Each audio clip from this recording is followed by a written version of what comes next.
నిజంగా చూస్తే చాలా బాధ కలిగించే విషయాలు ఇవన్నీ కూడా. ఎక్కడైనా కూడా ఒక ప్రభుత్వం ఏర్పడిన తర్వాత ఒక ప్రభుత్వం 12 నెలల పాటు ఒక బడ్జెట్ ప్రవేశపెడుతుంది. ఆ బడ్జెట్ కూడా 7 నెలలు, 12 నెలల కాలంలో ఏకంగా 7 నెలలు రెగ్యులర్ బడ్జెట్ కూడా ప్రవేశపెట్టలేని అధ్వానమైన పరిస్థితిలో ఈ ప్రభుత్వం ఉంది అని అంటే, 12 నెలల కాలానికి ప్రవేశపెట్టే రెగ్యులర్ బడ్జెట్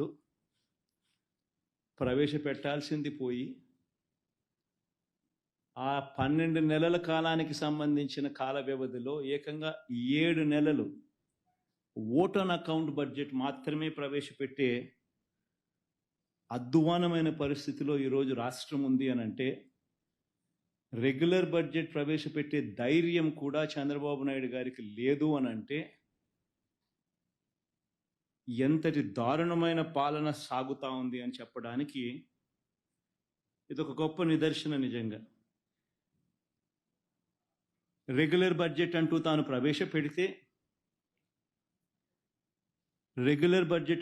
ప్రవేశపెడితే ఆ రెగ్యులర్ బడ్జెట్ ప్రవేశపెట్టేసరికి తాను ఎన్నికల వేళ మోసపూరిత హామీలు ఏదైతే తాను ఇచ్చాడో ఆ హామీలకు సంబంధించిన కేటాయింపులన్నీ కూడా ఆ రెగ్యులర్ బడ్జెట్లో చూపించాలి.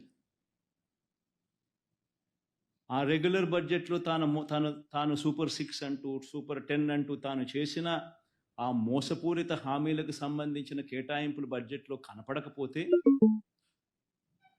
ప్రజలు రోడ్డు మీదకి వస్తారని, ప్రజలు గలం విప్పుతారని అని చెప్పి ఏకంగా ఆ పరిస్థితి రాకూడదు అని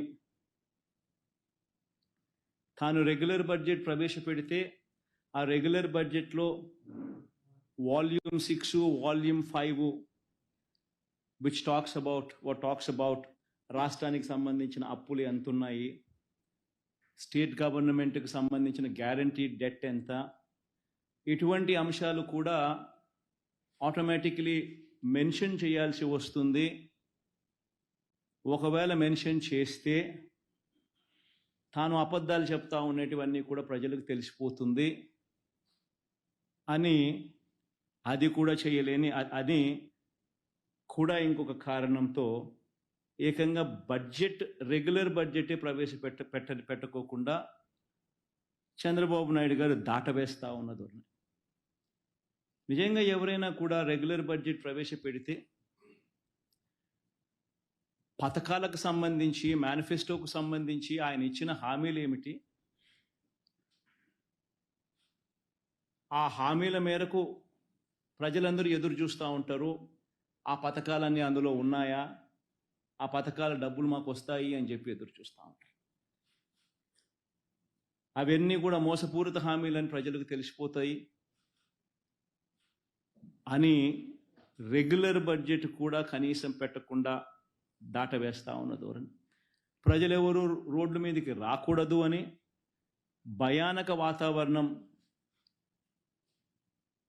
ఫియర్ సైకోసిస్ క్రియేట్ చేస్తూ రాష్ట్రాన్ని ఏకంగా